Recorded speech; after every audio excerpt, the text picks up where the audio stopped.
All right, so we'll go ahead and get started. Thanks for joining today's webinar, the STP Benchmark Test. So this is the kickoff of a series that will be running throughout the quarter, so over the next few weeks. And really we have an overarching focus on how suppliers can get paid faster by automating your invoice to cash with straight-through processing. So just some quick introductions. My name is Carrie Klaus. I sit over in the product marketing side of Globus. So I work with a lot of our existing clients on the adoption and change management front, which really gives me some great visibility into the challenges and also the successes that suppliers are seeing with their invoice to cash initiatives. So today we're going to spend a bit of time kind of defining straight-through processing, and then we'll walk through a before and after scenario for each of the key components of your invoice to cash cycle. I know for those of you in finance roles, you're living and breathing these processes every day. So the goal of today is not to cover those in exhaustion, but to give you some specific examples that you can walk away with of how some of our clients are making the shift to a more automated approach. And then we'll wrap up with some STP benchmarks that we pulled together leveraging the data across our existing client base. So this should really give you a good sense of where other suppliers are in the STP journey, and hopefully some good points of measurement for you to take back to your teams internally. If you have any questions along the way, feel free to send them through via the chat function, and we'll try to get to those at the end. So for those of you who may not be familiar with Globus, I wanted to provide just a quick introduction. Our focus is really around accelerating the invoice to cash process. So we leverage our patented technology, which is really based on customer-defined invoicing to make it easier for your business customers to access, categorize, share, and then ultimately pay. And what's key to enabling this experience for your customers is also making it easier for you, the supplier, to present those invoices and then ultimately process those payments. So over the years, we've continued to learn and build on our core of digital invoicing, and that really is shown in what we have today. So we actually have a suite that covers the invoice to cash in its entirety. And just to point out, some of our clients are using this across the board. Others have certain components of this. So it's really, again, tied to how your journey is across invoice to cash and some of the specific needs that you need to address.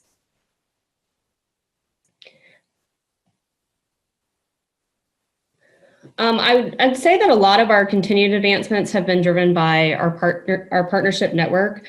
So this encompasses both our clients and our technology partners. So I've put on a few logos that are referenced on the screen, but we really have a pretty significantly large global client base. And more importantly is their reach to millions of actual business users. So we use this to, gain vital insight into what's working, what's changing, what's coming down the road, et cetera. And then lastly on this, I just want to do a quick plug for our research panel. So this is a new initiative that we kicked off this year. And the goal is really to bring together peers to discuss a variety of topics tied to invoice to cash. So we're trying to open up the lines of conversation between different markets, regions, industries, and to formulate some insights on what's really driving invoice to cash success, as well as some of the barriers that still need to be overcome. So this is an open invite. If you're interested in getting involved, again, we would love to have you join. So please just let us know and we'll get that information over to you. So as we shift to the topic at hand today, there's really one goal that every company has in common, and that's the desire to get paid faster. So again, regardless of which industries we're talking to, which areas of the world we're discussing, and even different teams within the organizations, this seems to be a common goal across all of those fronts. So when we look on the consumer front, we've seen some fairly significant shifts towards digital invoicing and payments, and proof that it can be accelerated with the submission and processing of e-payments. But as most of you are well aware, B2B is really an entirely different beast. So what's interesting are the predictions that we've actually seen for the next 3 years, or now we're almost at 2 years out. So there was a study done by Accenture actually back in 2015 that predicted how the finance organization would be completely redefined by 2020. So in short, the analyst stated that the finance organization will evolve from an expense control, spreadsheet-driven accounting and reporting center into a predictive analytics powerhouse that creates business value, which sounds pretty fantastic. He went on to say that finance staff productivity will increase by 2 to 3 times, and that the cost of the finance organization would actually decline by 40%. So obviously the question is how? So according to analysis, he said, in 2020, at least 40% of transaction accounting work will be automated or completely eliminated by robotics. More automation obviously leads to faster collection and processing of payments. And then in turn, this leaves quite a bit of time for finance roles to finally focus on strategic business initiatives. So essentially, he said that 75% of the time from finance would now be allocated to things like decision support, predictive forecasting, and performance management. So if you're confident that you're on the track to be at this state in 2020, kudos to you. But from what we're hearing, and more importantly, from what we're seeing, this isn't really the case for most suppliers. So this picture on the left of 2017 is a bit more gloom than the one on the right, but I think it's really reality for most suppliers today. So it seems a bit crazy, but 92% of invoices in the B2B space are still document-based. So whether that be paper, PDF, Excel, they have not moved to a truly digital state yet. And then when it comes to payments, there's still a large amount of offline activity occurring. So there was a recent AFP study that was done across industries to determine the prevalence of STP and specifically e-payments in the B2B space. And what was found was that 44% of suppliers said that they're still receiving paper check payments. And a large portion of that is from their large enterprise base. So although the consumer space has seen some decline in check payments over the past few years, most research actually shows the numbers staying fairly consistent in B2B, and even some show it rising on the business front in the next few years. The other big dinger that continues to cause angst is really the lack of or inadequate remittance data. So suppliers are reporting that 75%, or actually probably more in some cases, of the remittance advice that's received from customers has to manually be rekeyed, reformatted, or worst case scenario, has to go back to the customer for more information. So this begs the question, are faster payments a near-term reality? And if so, what's the bridge to get us from where we are today to the preferred state of 2020? So as we flip over to the Globus mission, our short answer to the question is it possible? Yes, suppliers are successfully accelerating the submission and processing of payments today. And as for the bridge, that's really where straight-through processing comes into play. So if we look at a kind of a quick review of how STP is actually defined, simply stated, it's the machine-to-machine presentment, payment, and closing of the invoice. And when it's done 100% across invoice-to-cash, it results in no manual steps or processes, no documents, and fully automated financial actions, so including payment and reconciliation. So to break it down just a bit further, we'll have a look at how STP is impacting these 4 key components of invoice-to-cash. So if we start with invoicing, referring back to that 92% document-based invoicing stat, this is where the challenges really begin. So again, invoices, whether paper, PDF, maybe they've been pushed online, but in static format. This is, the first kind of step is delivering those. And it's fairly common for this to be done at a product level. So customers, especially large enterprises, for example, that may have, hundreds of employees, hundreds of accounts associated with those usage numbers. They are receiving multiple invoices, coming from multiple sources, and typically in multiple formats. So from here, the customer is then has to take responsibility of manually consolidating those and kind of reorganizing those based on how they need them to move forward with their accounts payable process. So this includes, searching for specific fee data, maybe validating usage information, A lot of times it's even account checking to make sure that the accounts that they've been invoiced for actually belong to them or to the entity that they're paying for. And most of this is actually happening in Excel. So then they're having to allocate those charges, again, against their general ledger. And most, again, are manually entering these into their AP system. So it's super timely, really costly. And obviously, as we show here, basically every step has some type of human intervention involved.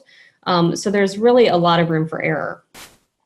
So if we look at the same workflow, but with STP applied, invoices and the associated data is sent directly. So the reference to machine to machine in the definition is really where this starts to come to fruition. So there's no document creation. The customer has a central hub to access all of their digital invoices and, again, all of that associated data. And this is a key point, but regardless of their product or system, they're able to access all of their invoices in one place. And then based on their customer defined rules, so how they want their invoices to be organized, whether that be by location, by how their general ledger is laid out, maybe by certain payment source types, all of that can be, again, automated where invoices can be consolidated and then allocated based on that. And it's really key to point out that this can happen with zero interaction from the customer. So the invoices can be directly synced to the AP system, again, based on their invoicing definitions and not the supplier definitions of how they've been invoiced. So we'll hop over into our next kind of key component of adjustment. And now, in an ideal state where customers fully trust that invoicing is 100% accurate, this adjustment component actually disappears, hence the dotted lines that we have around the circle. But as that's kind of a longer term vision, here's how we can kind of improve on it today. So again, starting with the before, after the manual review, if a discrepancy is noted, so again, perhaps they feel like they're being charged for some usages that didn't occur, or a fee does not align with the existing contract structure, it triggers a pretty highly manual and fairly complex path to resolution. So based on most of our implementations, disputes are coming in, either via email, chat, sometimes in some type of web form status, and then they're forwarded on to the disputes or billing team to investigate.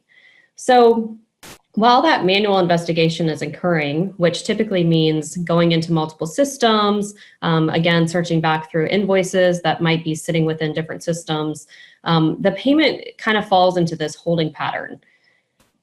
And the goal of STP around the adjustment cycle is really to automate that validation process for the customer by allowing them to define verification roles. So with these applied, exceptions are automatically identified. So again, it gives them the opportunity to go in and say, this is what we are expecting from this invoice across this account. If something lies with outside of that, these parameters, then notify me. And if an exception is identified, a digital dispute can be submitted directly from the digital charge. So again, all within this kind of central hub where these invoices are sitting. Again, the key to that is that it keeps the data path intact to minimize the investigation efforts. So another important piece here is the intelligent resolution capabilities. So a lot of our clients that have the disputes have actually defined business logic to automatically approve certain disputes. So based on value, volumes, frequencies, and obviously the impact to revenues as well. So by automatically approving those low-level disputes, a considerable amount of time and cost that's tied to resolution can be eliminated. And then for those that do need follow-up, a case can automatically be triggered to the supplier's CRM, so Salesforce, for example. And customers also have instant visibility into the status. So this eliminates redundant disputes. It also eliminates follow-up calls to follow up on that dispute status. So eliminating some of those follow-up inquiries as well. And again, this is really proven to help with, again, not only reducing the numbers of disputes and inquiries, but also helping to move the remainder of the payments forward versus having the customer place all of those payments into a holding pattern while they wait on that one dispute charge. So kind of the next step is moving into the payment process. So customers, we continue to see the manual process of reviewing and flagging funds according, for payment submissions. So as mentioned before, a large portion of the payments are still made via check, but customers are using, some online methods as well. So direct bank payments, credit card payments, et cetera. And then, of course, there's still kind of the dreaded over-the-phone payment, which is actually more common in B2B than some may want to admit, but we hear quite a few stories around that as well. So here's the big dinger that we talked about earlier. When those payments are created, customers send over remittance advice in some form or fashion. And the majority of these document-based advice notes are either not directly aligned to the invoice and the payment, or number two, they're missing some type of required information to move forward with reconciliation. So with STP, the goal is to move all payment actions to really a pure digital state. So payments are made directly from the digital invoices, and regardless if the customer chooses to single pay, multi-pay, or auto pay, that data path is maintained and the remittance is captured as soon as the payment is submitted. Just a brief side note here. So this is where the majority of our clients have expressed the most pain. So customers are going to pay their way, even offline. So by enabling them a way to easily make payments based on their structure, you remove that onus of manual reconciliation or manual remittance advice from the customer, and you make the next step of cash application much easier for you and your teams as well. So here with the email remittance advice that we received, which as we all know can often lead to customer follow-up or multiple follow-ups to confirm the payment is being applied appropriately. Again, customers are consolidating invoices offline and then submitting single payments. So that invoice to payment structure that we started with is now kind of lost in translation. So once the investigation is over, which can often take days for complex billing customers, these payments are manually applied to the invoices. Sometimes they're just defaulted to the customer level, which throws us back to the adjustment in the inquiry cycle. So again, the last thing we want to do is have a workflow that moves us backwards from the dollar sign that we have at the top. But essentially, the more, again, kind of lost in translation that we have, the more follow-up that's required with the customer. And as those prolong the cycle, we end up running into, we now approach another billing cycle and we have not resolved those issues from the past. And so now they show up on a new bill. So it's kind of a rolling effect that we end up having. So you can see here that STP really simplifies the core component, this core component of invoice-to-cash. So we talked about machine to machine, and this is where the value of that really becomes evident. So with the right remittance data received at the right level and then automatically applied, those invoices can be closed a lot more efficiently and automatically. So again, with the goal around closing the books as soon as possible, this essentially eliminates all of the manual intervention that's occurring today from connecting the dots between those two.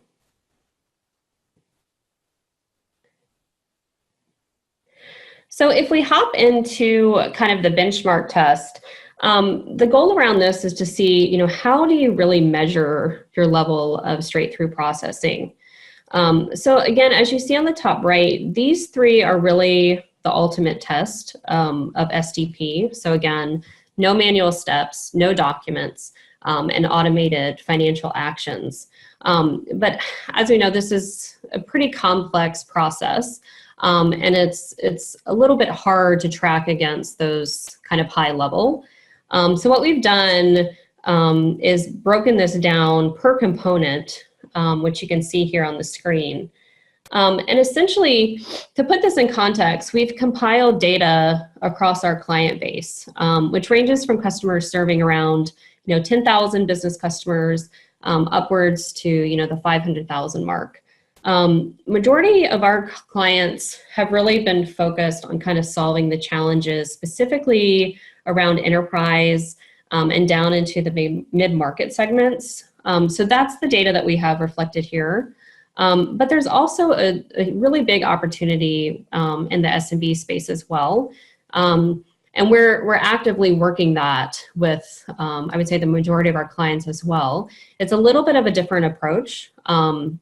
So while your enterprise customers, obviously the workflows are a bit more complex, their payment preferences vary a little bit differently.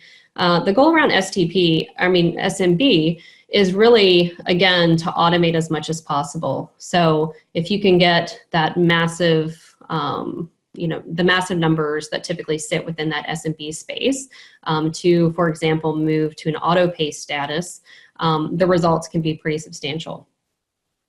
So you can see under each of the areas that we walked through, we've noted the way STP is being measured, or how we measure it at Globus.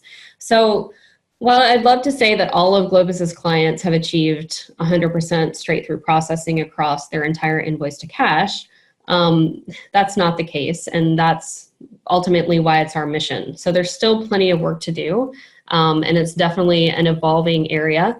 But what you can see here is that they've made significant progress in some of these key areas. So if we look specifically at the invoice digitally, which goes back to, again, to our invoicing, this is typically the first initiative to tackle, as it really fuels the other components. So you can see that all of our clients have reached at least 40% digital adoption among their business base. And that includes some of our clients who have actually just launched within the past year. So that's pretty quick results, again, in terms of launching and achieving 40% adoption, in less than 12 months, essentially. We've included some top performers. So these are a good indication of kind of the what's possible. So when this approach is accepted both internally and externally and promoted kind of as the default invoicing experience, we've had clients who've been able to achieve, 90, almost close to 100% adoption among their business base, which again is pretty remarkable. If you move further down the process, so we've included some benchmarks for OK to pay, also known as auto pay. So again, 20% across the base, but some clients have really successfully automated payments for more than 60% of their digital payment users, which is pretty compelling, given the struggles that we've heard with some suppliers trying to get customers to shift to e-payments. So I think, again, this is kind of a further validation that given a better experience and something that actually brings efficiency to not only the supplier, but the customer themselves, that they're more than willing to adopt and shift to kind of support that digital mission that you have at play. The disputes area is an area that we're actively working with several of our clients to not only provide the capability digitally for customers, but also to automate that triggered workflow that we've talked about. So again, this is an area that we've had a lot of feedback on in terms of the time that it takes to not only get the information from the customer, but also to then investigate and be able to resolve that in a timely fashion. Another area that we're really focused on is kind of the last bucket, the cash application, or being recognized digitally. So we measure this a little bit differently by looking not just at the volumes of e-payments coming through, but the values associated with those e-payments.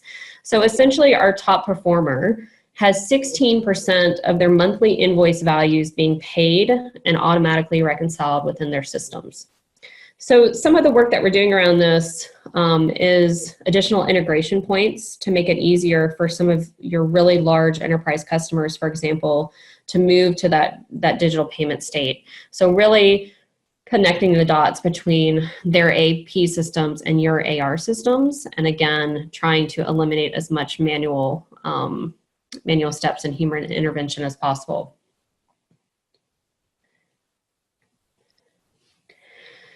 So we're just at about time. I wanted to thank everyone again for joining. I've included my contact information as well as our SVP of Sales, Rob. We would love to have some follow-up conversations to get your feedback on what we've discussed today, and really understand, any additional challenges that you may be facing when it comes to invoice to cash. So just send us a note, and then also make sure to join us for the next webinar we're having on November 15th, where we'll really show how this shift that we talked about today to STP is driving significant DSO and OPEX improvements for some of our clients. So we look forward to seeing you at the next one. Thank you.